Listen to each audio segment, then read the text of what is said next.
नमस्कार, आप देख रहे हैं इंडिया न्यूज उत्तर प्रदेश उत्तराखंड और मैं हूं आपके साथ आयुष चित्रांश। अगर आप ऑनलाइन शॉपिंग करते हैं तो आप सावधान हो जाइए क्योंकि आपके साथ ठगी हो सकती है। जी हां, क्योंकि आजकल OLX पर इस तरीके की जो तमाम फ्रॉड्स की खबरें हैं वो सामने आ रही हैं और आज ये बड़ा खुलासा इंडिया न्यूज करेगा। OLX के नाम पर ठगी किस तरीके से होती है, आज ये खुलासा इंडिया न्यूज करने वाला है। तो आप हमारे साथ लगातार बने रहिए। फर्जी सेना के अधिकारी बनकर के आखिर ये ठगी कौन कर रहा है, ये खुलासा भी आज हम करेंगे।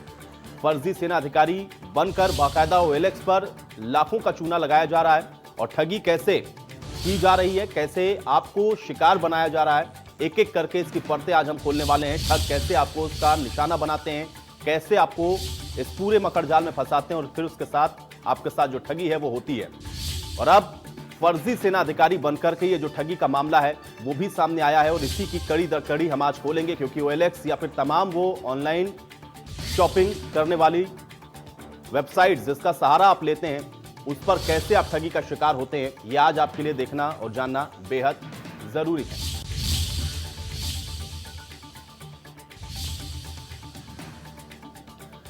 तो आपको बता दें कि OLX पर एक ठगी का मामला सामने आया है और यह पहला ऐसा मामला नहीं, इस प्रकार के कई और मामले इसी प्रकार से OLX के माध्यम से ही होते रहे। आप याद करिए किसी तरीके से OLX पर किस तरीके से जो तमाम फर्जी विज्ञापन है वो दिए जाते रहे, लोगों को इसी तरीके से निशाना बनाया गया है। और अब वाराणसी में आपको बता दें कि बैंक कर्मचारी के साथ 52,000 की ठगी इसी प्रकार से की गई है। फौजी बनकर OLX पर 52,000 रुपए ठगे गए हैं और इसमें कार बेचने के नाम पर बैंक कर्मचारी के साथ ये ठगी की गई है और विश्वास पाने के लिए सैनिकों की पहचान का सहारा लिया जा रहा है। महत्वपूर्ण यह है कि इसमें सैनिक बनकर आपका जो विश्वास है वो जीता जाता है और उसके बाद फौजी बनकर OLX पर कभी 52,000 की, कभी 25,000 की, उसी तरीके से कई ठगी के मामले एक के बाद एक अब सामने आ रहे हैं।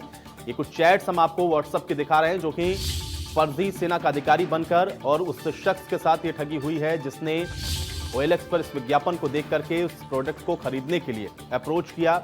ये कार जो कि दिखाई गई 52,000 रुपए में ठगी हुई और विश्वास पाने के लिए सैनिकों का जो सहारा है वो भी लिया जा रहा है। तो सीधे तौर पर ये एक बड़ा और फर्जीवाड़े का मामला है। अब सवाल यह है कि आखिर इस पर जो लगाम है वो कैसे लगेगी। डॉक्टर संतोष ओझा जुड़ रहे हैं हमारे साथ जानकारी के साथ। संतोष, सबसे पहले तो ये बताएं कि ये पूरा मामला क्या है। संतोष, क्या आप मुझे सुन पा रहे हैं? ये पूरा मामला कार बेचने से जुड़ी हुई है। OLX से जी, कार की कंडीशन देखकर कोई भी किसी का भी अट्रैक्ट हो जाना एक स्वाभाविक प्रक्रिया होती है और वो भी तब जब OLX जैसे प्रतिष्ठित प्लेटफॉर्म पे इन बातों को हो। बैंक कर्मी कनेक्ट करता है अपने आप को, कनेक्ट करने के बाद उससे 3 बार में लगभग 52,000 रुपए ट्रांसफर लिए जाते हैं। जो सबसे पेच वाली बातें हैं वो ये है कि जो ठग है वो सेना के बेस में है, सेना के बेस में आता है, वीडियो चैट करता है और छोटे छोटे रकमों को 13,000, फिर 18,000, 199 रुपए, इस तरह के फिगर को वो अपने बैंक अकाउंट में ट्रांसफर कराता है। ठगी का शिकार जो आदमी है, बैंक कर्मी, जब वो इस बात पे आपत्ति करता है कि आप अपना अकाउंट नंबर दीजिए, तो वो ये समझाने का प्रयास करता है कि चूंकि ये सेना का मामला है और सेना के अपने प्रोसेसिंग होते हैं, लिहाजा हम आपसे सीधा कनेक्ट नहीं हो सकते हैं। कुल मिला के यदि देखा जाए तो ठगी के बाद जो दूसरा चरित्र आया, जो दूसरा रूप आया, वो ये कि पुलिस ने इस पूरे मामले में पिछले 3 दिन से पुलिस के संज्ञान में इस बात को डाल रहा है, एप्लीकेशन दे रहा है, निवेदन कर रहा है, लेकिन बावजूद उसके पुलिस केवल इस थाने से उस थाने और इस अधिकारी से उस अधिकारी की बातें कर रहा है या ये कहा जाए कि उसे लोगों तक भेजा जा रहा है। कुल मिला के यदि अभी की हालात की बात की जाए तो सिगरा थाने में अभी 2 घंटे पहले ये आदमी गया था। इससे एप्लीकेशन ये कह के नहीं लिया गया कि जो संबंधित अधिकारी हैं, SO हैं, वो छुट्टी पे हैं और जब वो छुट्टी से वापस चले आए तब आप हमसे मिलिए। समझा जा सकता है कि इस ढंग की जो लेटलतीफी है, इस ढंग की जो लापरवाही है, शायद ऐसे ही ठगों को बढ़ावा देने के लिए ज्यादा होती है। नहीं बिल्कुल, लेकिन संतोष, इसके 2 पहलू हैं, क्योंकि एक तो यह है कि एक तरफ तो ये जो ऑनलाइन ठगी का शिकार शख्स हुआ है उसको कैसे न्याय मिले, सवाल ये है। दूसरा ये भी है कि इस तरीके की गतिविधियों पे लगाम लगाने के लिए तमाम साइबर जो थाने हैं उनका निर्माण किया गया है, अलग अलग इसके लिए व्यवस्थाएं की गई हैं। क्या इस तरीके की कोई व्यवस्था वाराणसी या उस परिक्षेत्र के अंदर काम नहीं कर रही, और अगर कर रही है तो अब तक 3 दिन हो चुके हैं इस घटना को, कोई जानकारी, कोई सुराग क्यों नहीं लगा और क्यों इसको दर दर की ठोकरें खानी पड़ रही हैं? संतोष, देखिए, सबसे बड़ा प्रश्न यही उठता है जो कि हम मीडिया कर्मी होकर उठाते हैं बार बार कि आखिर जिस क्राइम थाने का यहाँ पे निर्माण किया गया है, रचना की गई है, आखिर वो थाना कर क्या रहा है। और जब कोई भी पीड़ित, इस बैंक कर्मी के अलावा भी यदि हम बात करें, कोई भी बैंक पीड़ित आप तक पहुंचता है तो आप तब तक कार्रवाई क्यों नहीं करते हैं। त्वरित कार्रवाई न होने का ही नतीजा होता है। इस टाइप के फ्रॉड लगातार बिना बेबाक दूसरे और तीसरे लोगों को फंसाते हैं। प्रश्न जो आपका है कि आखिर ये कर क्या रहे हैं, तो इनसे यदि बात किया जाए, पीड़ित ने जो बताया उस हिसाब से ये पिछले 2 दिनों से साइबर क्राइम का जो थाना है सारनाथ में जो स्थित है उनके संपर्क में है, लेकिन वो लगातार इस बात को कह के बात को बढ़ा रहे हैं या टाल रहे हैं कि हम इस मामले को देख रहे हैं। प्रश्न ये भी बनता है साथ साथ, जैसा कि हमने पहले भी इस बात को नोट कराया, कि निश्चित तौर पे ये कहा जा सकता है कि जो समय का ड्यूरेशन होता है, अमूमन ये फर्जी सिम के सहारे इस काम को करते हैं और बात बनने या बात न बनने दोनों की स्थिति में इस सिम को तोड़ के, या ये कहा जाए कि अपने कनेक्ट को तोड़ दिया जाता है, नष्ट कर दिया जाता है, जिसके बाद साइबर क्राइम के पुलिस चाहे लोग इनको ढूंढने में, इनको ट्रेस करने में निश्चित तौर पे असफल रहते हैं। और यही वजह है कि पुलिस की जो बिल्कुल नहीं संतोष, लेकिन इन्हीं सारे विषयों पर काम करने के लिए मुझे लगता है कि जो साइबर सेल है वो बनाई गई हो, और अगर वो बेहतर तरीके से काम करे तो इसको अंकुश लगा पाना या इसको ट्रेस कर पाना इतना बड़ा सरदर्द भी नहीं है। मैं आपके पास वापस आऊंगा संतोष, आप हमारे साथ बने रहें। इस बीच जो पीड़ित इसका शिकार हुआ है वो क्या कुछ कह रहा है, आइए आपको ये सुनवाते हैं। जब मैं कल वहाँ पे, जब मेरे को एयरफोर्स से कंफर्म हो गया कि वो जेन्युइन नहीं है, फिर भी मैंने उनको उलझाए रखा, क्योंकि मैंने यूट्यूब में देखा कि काफ़ी इस तरह के OLX के फ्रॉड हुए हैं और इंडियन आर्मी के लोग बना के, और पार्सल एक RTO में मेरे जीजा जी हैं उनसे भी मैंने बात किया, तो उन्होंने भी बोला कि रवि पैसा मिलना बहुत मुश्किल है, क्योंकि इस तरह से फ्रॉड रेगुलर बेसिस पे हो रहे हैं और इंडियन आर्मी के नाम पे लोग ठगी हो रही है। और एक मेरे अनऑफिशियली तौर पे मैंने एक लोगों से पता करवाया था, तो उन बंदों का लोकेशन दिखा रहा था भरतपुर राजस्थान का। तो मैं गया था कल ADG ऑफिस में रुपेश सर से बात करने, तो वहाँ पे सर तो छुट्टी पे थे, पर मुझे बोला गया है कि आप एप्लीकेशन दे दीजिए और ADG मतलब वहाँ से लखनऊ जाएगा, सर की साइन हो जाएगी तो हम सर्विलांस में डाल देंगे। द्वारा तो पीड़ित को आपने सुना किस तरीके से उसके साथ ठगी हुई, और उसके बाद इस ठगी के बाद जो पुलिस प्रशासन है वो कैसे काम कर रहा है इसको भी बताते हुए वो नजर आया है। लेकिन सवाल सबसे महत्वपूर्ण यही है कि एक तरफ तो डिजिटलाइजेशन की बात हो रही है, एक तरफ हर तरीके से हर चीजों को ऑनलाइन करने की व्यवस्था हो रही है, और उसी के साथ जुड़े हुए ये जो अपराध हैं उसमें भी हम लोग देख रहे हैं कैसे बढ़ोतरी हो रही है, और उस पर अंकुश लगाने के लिए जो व्यवस्थाएं बनाई गई हैं वो कहीं ना कहीं सही तरीके से काम करती हुई नजर नहीं आ रही, और उसी का नतीजा है कि इस तरीके की घटनाओं में बार बार या पुनरावृत्ति भी देखने को मिल रही है। क्योंकि वाराणसी के ही अंदर इस तरीके के कई मामले सामने आ चुके हैं, और सबसे हैरान करने वाला मामला तो यह था कि जब PMO कार्यालय तक की तस्वीरों को डाल करके उसको बेचने के लिए बाकायदा OLX के ऊपर जो बोली है वो तक लगाई गई थी। आज इसी पर चर्चा करते हैं। फिलहाल हमारे साथ साइबर एक्सपर्ट राहुल मिश्रा जी जुड़ रहे हैं, उनका रुख कर लेते हैं। राहुल जी बहुत स्वागत है सबसे पहले तो आपका इंडिया न्यूज में। राहुल जी मेरा बहुत बेसिक सवाल यही है, सबसे पहले तो मैं आपसे ये समझना चाहूंगा, क्योंकि किसी भी हम लोग वेबसाइट पर अगर जाते हैं, अपना कोई प्रोडक्ट हमको अगर सेल करना है तो बाकायदा उसके लिए एक फॉर्म होता है, उस पर हम लोग को रजिस्ट्रेशन करना होता है, और उसके बाद उस प्रोसेस के थ्रू गुजरने के बाद ही हम अपनी या तो कोई अपनी ID बना सकते हैं, और उसके बाद उस पर हमको जो प्रोडक्ट डालना है वो डालकर हम उसको सेल आउट करते हैं। ये ट्रेस क्यों नहीं हो पाता है? क्योंकि OLX पे इस तरीके का ये पहला मामला नहीं है, कई मामले इस तरीके के इससे पहले भी देखने को मिले हैं जहां पे बड़ी बड़ी ठगी हुई हैं। ये क्यों नहीं हो पाता है, ये ट्रेस क्यों नहीं हो पाता है? थोड़ी सी इसकी टेक्निकलिटीज में आपसे समझना चाहूंगा।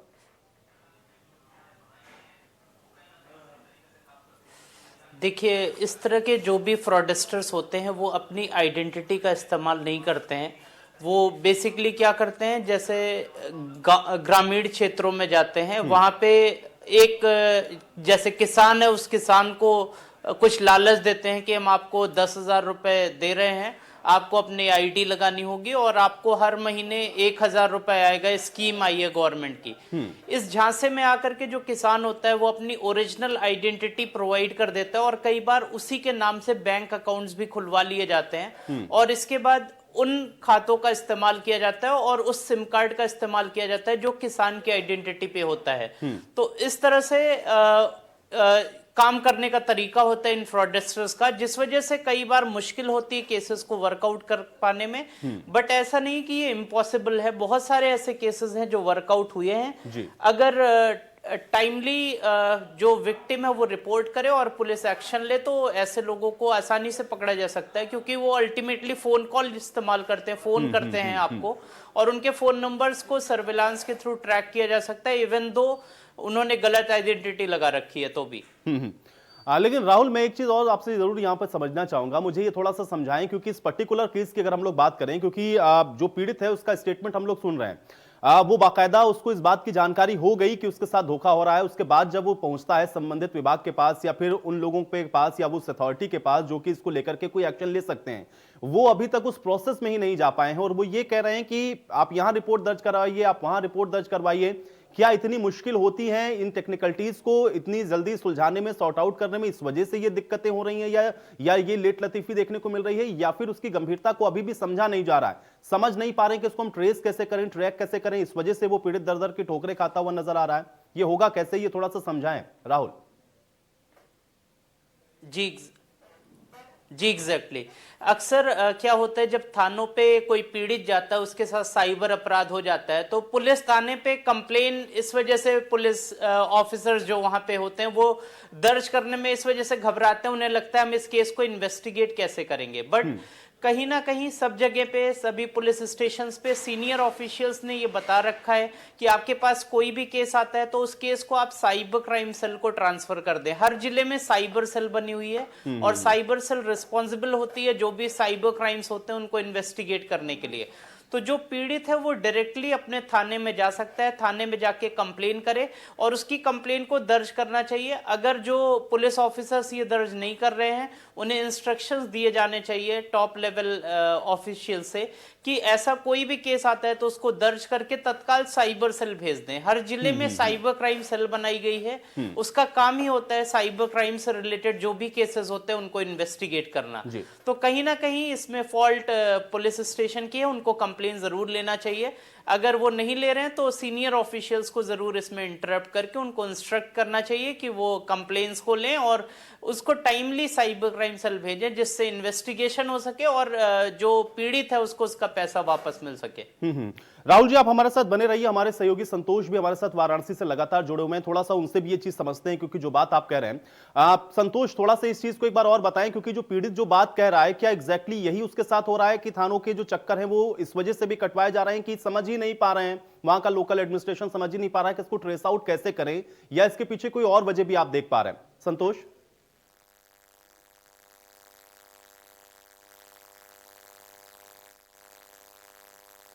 चलिए, संतोष तक मेरी आवाज नहीं पहुंच रही, हम दोबारा से संतोष के पास जाएंगे, लेकिन इस बीच हमारे साथ पूर्व डीजी सूर्य कुमार शुक्ल जी भी जुड़ रहे हैं। सूर्य कुमार शुक्ल जी, आपका भी बहुत स्वागत है इस चर्चा में। सूर्य कुमार शुक्ल जी, मैं आपसे समझना चाहूंगा, क्योंकि OLX पर इस तरीके के जो फ्रॉड के केसेस हैं हम लोग देख रहे हैं कि बहुत तेजी से बढ़ते हुए नजर आ रहे हैं, और अब तो सेना के जो अधिकारी हैं उनका सहारा लेते हुए या उनकी फर्जी पहचान को बताते हुए इस तरीके की गतिविधियों को अंजाम दिया जा रहा है। साइबर क्राइम से रिलेटेड बहुत सारे हम लोगों ने पीछे देखा है कि जो इनिशिएटिव्स हैं वो लिए गए हैं, लेकिन उसका इंपैक्ट पड़ता हुआ नजर क्यों नहीं आ रहा, ये थोड़ा मैं आपसे समझना चाहूंगा। सूर्य कुमार शुक्ल जी। जी, धन्यवाद भाई साहब। बिल्कुल आपकी ये चिंता बिल्कुल जायज है, बहुत सही बात है, चिंता का विषय है जनता के हित में। और ये इस व्यवस्था में अभी सुधार की बहुत गुंजाइश है, बड़ी जरूरत है कि एक आदमी के साथ है वो बैंक का रवैया भी ये रहता है कि चाहिए आप पुलिस में शिकायत लिखा दी। पुलिस में ज्यादातर जगहों पे अभी इस बात की पक्की व्यवस्था नहीं है कि हर थाने में साइबर क्राइम का सही तफ्तीश करने का सिलसिला और उसकी जानकारी कर्मचारियों को अभी भी नहीं है, और इसके कारण हर जिले में साइबर क्राइम की जांच करने के लिए कुछ खास अधिकारी चिन्हित किए गए हैं। तो इस व्यवस्था को आपने उठाया है, समस्या को उठाया है, ये बहुत प्रासंगिक विषय है, और मैं अपील करता हूं कि सभी अथॉरिटी इस विषय में सुधार करें, क्योंकि अभी भी जनता को उतनी राहत नहीं मिल पा रही है जितनी मिलनी चाहिए। विशेष रूप से इसमें जो ठगी के प्रकरण आ रहे हैं, इंटर स्टेट आ रहे हैं। इंटर स्टेट का मतलब हुआ कि बिहार में, आसाम में पर क्रिमिनल ये बात जान गए हैं कि मैं केरल से बैठ करके अगर ठगी करूं तो पंजाब या दिल्ली में बहुत मुश्किल है कि वहां की पुलिस केरल जाकर के पता लगावे मुलजिम को और गिरफ्तार करे। इसका फायदा ये साइबर क्रिमिनल्स उठा रहे हैं, और अब जरूरत इस बात की हो गई है कि जिस तरह क्रिमिनल्स का मूवमेंट पूरे एक प्रदेश से दूसरे प्रदेश में हो रहा है, यहां तक कि विदेशों से हो रहा है, तो चलिए, सूर्य कुमार शुक्ल जी से हमारा संपर्क टूट गया, हम दोबारा से उनके पास जाएंगे, कोशिश करेंगे, लेकिन इस बीच हमारे साथ पीड़ित भी जुड़ रहे हैं, रविकांत मिश्रा जी। रविकांत जी, सबसे पहले तो मैं आपसे समझना चाहूंगा कि ये जो फ्रॉड हुआ ये आपके साथ कैसे हुआ, थोड़ा सिलसिलेवार ढंग से बताएं, और फिर ये बताएं कि जब आपने इसकी कंप्लेंट की तो फिर वहां से आपको क्या कहा गया। Good evening sir. सबसे पहले ये मैंने फेसबुक पे ये एक ऐड देखा था कि एक बंदा का अपना कार बेच रहा है बहुत ही अच्छे कंडीशन में और काफी अट्रैक्टिव रेट पे, स्विफ्ट डिजायर ZDI 2017 की मॉडल उसने दिखाई, तो मैंने उनको अपना इंटरेस्ट जाहिर किया कि क्या आप इंटरेस्टेड है, तो उसने बोला कि हाँ मैं इंटरेस्टेड हूँ। तो मेरा फर्स्ट क्वेश्चन था उनसे कि क्या ये आपकी कार है या आप मिडिल मैन हो। तो उन्होंने बताया कि नहीं, मैं मिडिल मैन नहीं हूँ, ये मेरी ही कार है। और मैं उनसे पूछा कि क्यों आप इतनी अच्छी कंडीशन की कार इतने कम में बेच रहे हो, तो उन्होंने बोला कि मैं फ्लैट ले रहा हूँ और उसके वजह से मैं ये कार निकालना चाहता हूँ। उन्होंने अपना परिचय मुझे Shivendra Pratap Singh as a flying officer working in Agra, Deendayal airport पे वो काम करते हैं, और उन्होंने आधार कार्ड भी अपना शेयर किया, अपना लिकर कार्ड शेयर किया, रजिस्ट्री उस कार की 8-10 फोटोग्राफ इंटरनली, जैसे जो सबके लिए पॉसिबल नहीं होता है, वो सारी शेयर की। उसके अलावा उन्होंने RC copy, insurance copy, no dues की कॉपी सारी मुझे शेयर की, अपने कुछ अपनी मैंने वाइफ के संग, अपने पेरेंट्स के संग फोटो भी भेजा। और एक बार मैंने उनको वीडियो कॉल भी किया, तो उन्होंने अपना पूरा आर्मी का ड्रेस में उन्होंने अपने मेरे से वीडियो कॉल पे बात की।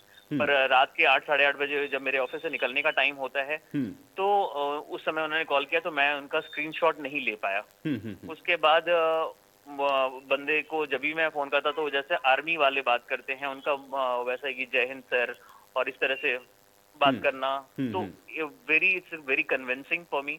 मैं उसके बाद मैंने उनसे 1 हफ्ते का टाइम मांगा कि 13 तारीख की बात हुई थी, उसके बाद बीच में मेरी काफी बार बात हुई है। और 17 तारीख को उन्होंने मेरे को फोन किया कि रविकांत, अगर आप नहीं, आप क्योंकि आप बैंक में काम करते हो, आप नहीं आ पाते, तो मैं इसको, हमारा इंडियन आर्मी का एक कुरियर डिपार्टमेंट है, पार्सल डिपार्टमेंट, उसके थ्रू मैं पार्सल बाबू और एक हमारा ऑफिसर रहेगा, वो जाएंगे और they will show you the car. In case आपको अपने मैकेनिक से दिखवा लीजिएगा, इन केस आपके घर मेंबर को दिखा लीजिएगा, इन केस पसंद आती है तो ठीक है, और नहीं तो वापस आ जाएगी। और इसके लिए आपको 6,250 रुपए देने पड़ेंगे। वो आप मेरे पेटीएम के अकाउंट में ट्रांसफर कर दीजिएगा। अनमोल सिंह के नाम से था वो पेटीएम का डिटेल। तो मैंने उनको क्योंकि मैं बैंक में काम करता हूँ, मैं हमेशा एडवाइस करता हूँ, पर ये ऑफर इतना लुब्रिकेटिव था, मैंने एल्योरिंग था मेरे लिए कि मैं इसमें उनके जाल में फंस गया। और फिर मैंने बोला चलो ये 6,250 मैं कर देता हूँ। उन्होंने बोला कि ये ठीक है, अगर आपको गाड़ी पसंद आती है तो ठीक है, ये अमाउंट हम आपके मेन बिल से एडजस्ट कर देंगे, और नहीं तो 1,200 रुपए कटेगा और 5,000 रुपए आपको कैश वो पार्सल बाबू दे देंगे, उनकी खाने वाने का व्यवस्था कर दीजिएगा। तो मैंने बोला ठीक है, लंच टाइम में आएंगे, I will definitely do it. उसके बाद ये 18 तारीख को मैंने पेमेंट कर दिया। 19 तारीख को सुबह मुझे 10 बजे फोन आता है कि वो बंदा फिर से फोन कर रहा है मुझे अभी लाइव। उसका फोन उठाऊंगी नहीं? उठाइए, बिल्कुल फोन उठाइए रविकांत जी, फोन उठाइए, स्पीकर पर रखिएगा। बात कर रहे हैं। हेलो, हाँ जी।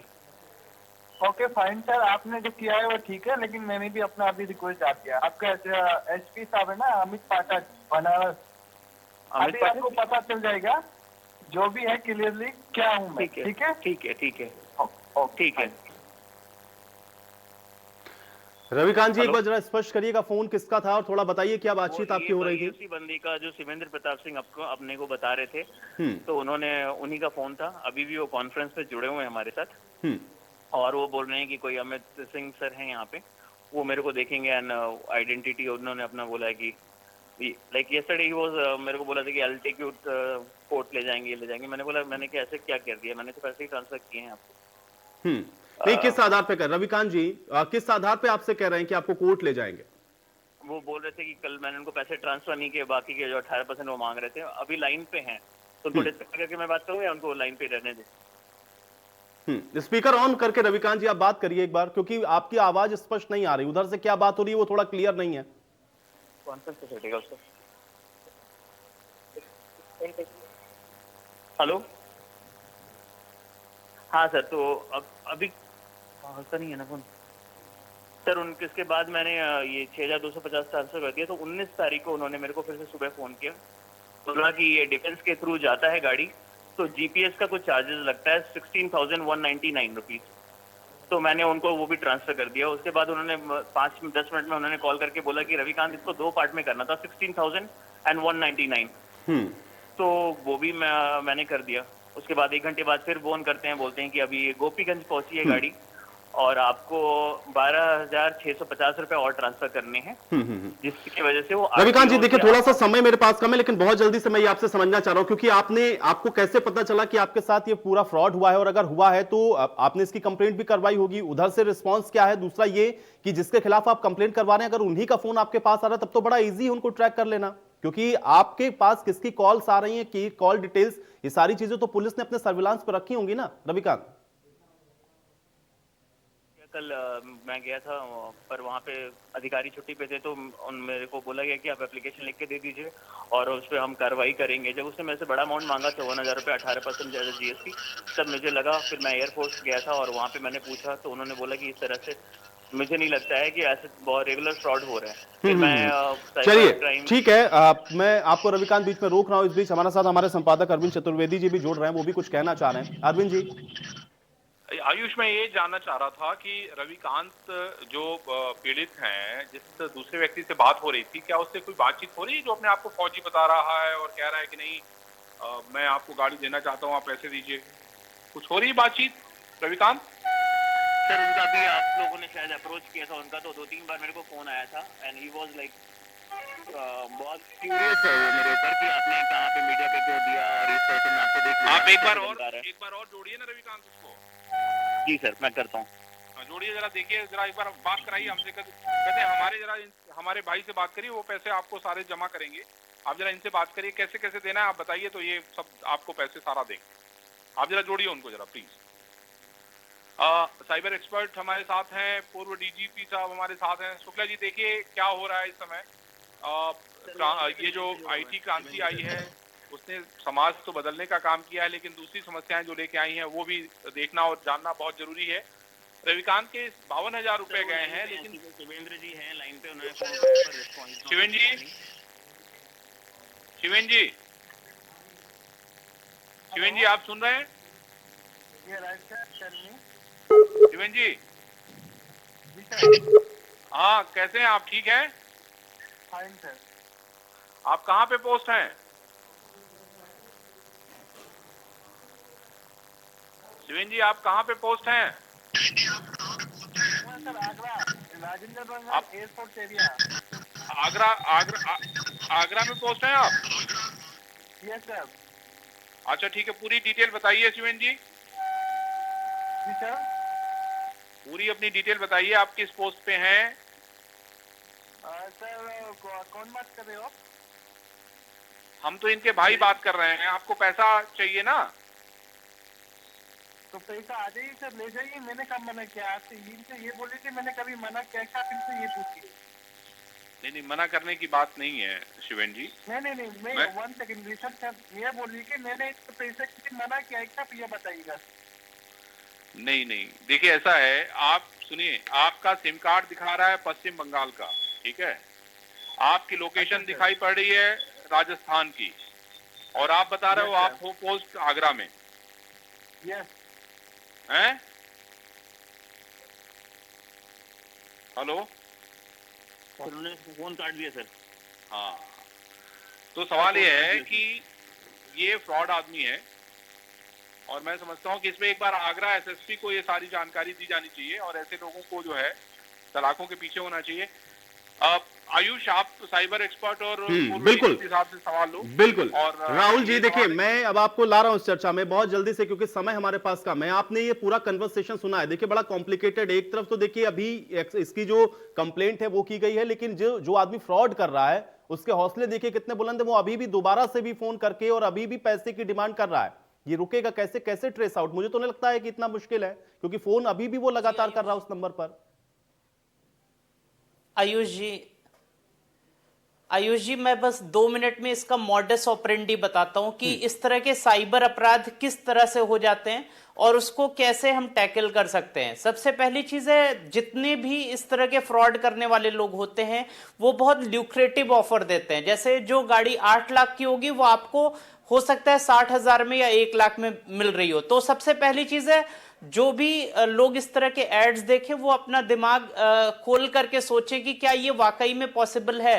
और जब तक आपको फिजिकली कोई चीज दिख ना जाए उस चीज के लिए आप पे मत करिए, किसी भी वर्चुअल चीज के लिए आप पे मत करिए। अगर आपको फर्नीचर का ऐड किसी ने डाल रखा है तो जब तक आप फिजिकली उस फर्नीचर को देख ना लें, फिजिकली उस कार को देख ना ले, तब तक उस कार के लिए पे मत करिए, क्योंकि ये लोग सारे डॉक्यूमेंट्स फोर्ज करके बना देते हैं। जो भी आपका गाड़ी के पेपर्स होंगे, अपनी आइडेंटिटी होगी, ये सब कुछ फोर्ज होगी। और जैसा अभी पीड़ित ने बताया कि वो वर्दी भी आर्मी की पहन करके आपको वीडियो कॉल कर रहे होंगे कॉन्फिडेंस में लेने के लिए। इसके बाद भी आप देख सकते हैं उसके हौसले कितने बुलंद हैं कि वो आपसे कह रहे हैं कि आप बचे हुए पैसे दो, नहीं तो मैं आपके ऊपर एक केस कर दूंगा। क्योंकि एक जनरल आदमी जिसका कभी भी केस से वास्ता नहीं रहा है, वो इससे भी डर करके हो सकता है कुछ और पैसे ट्रांसफर कर दे। तो ये भी एक स्ट्रेटजी है उसकी और पैसे मांगने की। तो कभी भी इस तरह की चीजों में ट्रैप नहीं होना चाहिए। इसी तरह से कई बार ऐसे भी फ्रॉड्स रिपोर्ट हो रहे हैं जिसमें अगला आदमी आपको फोन करके कहेगा मैं 30,000 कोर्ट से बोल रहा हूं, आपके ऊपर केस हो गया है, आप 10,000 रुपए इस खाते में जमा करिए। तो ये स्ट्रेटजी होती क्रिमिनल्स की कि वो आपसे थोड़ा छोटा अमाउंट जमा करवाते हैं और फिर आप बचे हुए अमाउंट को इस वजह से जमा करते जाते हो कि जो आपका पुराना पैसा है वो आपको वापस मिल जाए। इसके चक्कर में आपके साथ फ्रॉड होता चला जाता है। बिल्कुल, और यही समझने की राहुल मुझे लगता है जरूरत है, और जब तक लोग अवेयर नहीं होंगे ये फ्रॉड ऐसे होते रहेंगे। सूर्य कुमार शुक्ल जी, बहुत शार्प में आपका कमेंट चाहूंगा, समय मेरे पास बहुत कम है। आप सारा प्रकरण आपने देख लिया, आपके सामने ही आप देख रहे हैं कि कैसे वो जो बातचीत है उस फर्जी आदमी की तरफ से की जा रही है। अब ये कैसे इसको रोका जाए, इसके लिए क्या होना चाहिए? बहुत शॉर्ट में चाहूंगा कि इसका आप जवाब दें, सूर्य कुमार शुक्ल जी। बहुत अर्जेंट जरूरत है कि पूरे कंट्री का एक सेंट्रलाइज्ड नेटवर्क बनाया जाए और उसमें सभी प्रदेशों में, अभी तक भारत की सारी पुलिस व्यवस्था राज्यों में बटी हुई है, इसको केंद्रीकृत करने की बड़ी अर्जेंट जरूरत है। क्योंकि साइबर क्रिमिनल आपने देखा कहाँ राजस्थान, बंगाल और किस तरह से आगरा, सारी जगहों से, अलग अलग जगह से इस व्यवस्था की कमियों, लूप होल का इस्तेमाल करके लोगों को ठग रहे हैं। और बहुत व्यापक स्तर पर जन जागरण की जरूरत पड़ेगी कि लोग मोबाइल फोन के माध्यम से इस तरह पेमेंट ना करें, ये फर्जी जो धोखे देने वाले लोग हैं। चलिए सूर्य कुमार जी, अब मुझे यही समाप्त करना होगा। आप सभी का बहुत शुक्रिया हमारे साथ जुड़ने के लिए, इस तमाम बातचीत के लिए। तो हालांकि आप साइबर क्राइम पर अगर लगाम लगानी है तो जो बातें यहां से निकली हैं उस पर ध्यान देना बहुत जरूरी है, और जब तक आप अवेयर नहीं होंगे तब तक इस तरीके के जो अपराधी हैं उनके हौसले यूं ही बुलंद रहेंगे।